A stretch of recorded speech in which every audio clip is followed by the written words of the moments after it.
Salam əziz izləyicilər, Qaynana Gəlin kanalımıza xoş gəlmisiniz.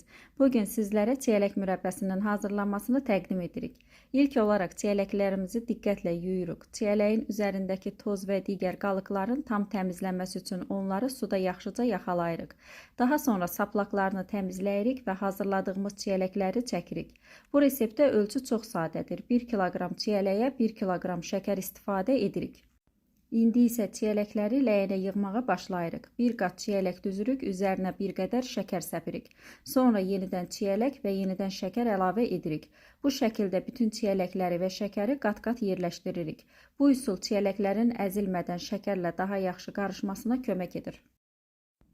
Hazırladığımız ləyəni bir neçə saat saxlayırıq. Bu müddətdə çiyələklər öz təbii şirəsini buraxır.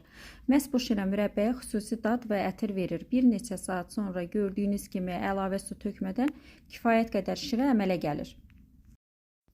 Sonra isə ləyəni ocağın üzərinə yerləşdiririk. Əvvəlcə zəif odda bişiririk ki, şəkər tam həll olsun və çiyələklər yavaş-yavaş qızsın. Sonra isə odu artıraraq bişirməni davam etdiririk. Qaynama zamanı üzərinə köpük yığılır. Həmin köpükləri diqqətlə yığırıq. Bu mürəbbənin həm daha şəffaf görünməsi, həm də uzun müddət saxlanılması üçün vacibdir.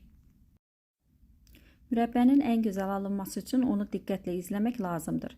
Şirəsi qatılaşdıqca hazır olduğunu anlayırıq. Mürəbbəmiz hazır olduqdan sonra ocaqdan götürürük və soyumağa qoyuruq. Soyuduqca şirəsi bir qədər də qatılaşır və daha gözəl görünüş alır. Son mərhələdə mürəbbəni əvvəlcədən sterilizə olunmuş bankalara doldururuq və qapaqlarını möhkəm bağlayırıq.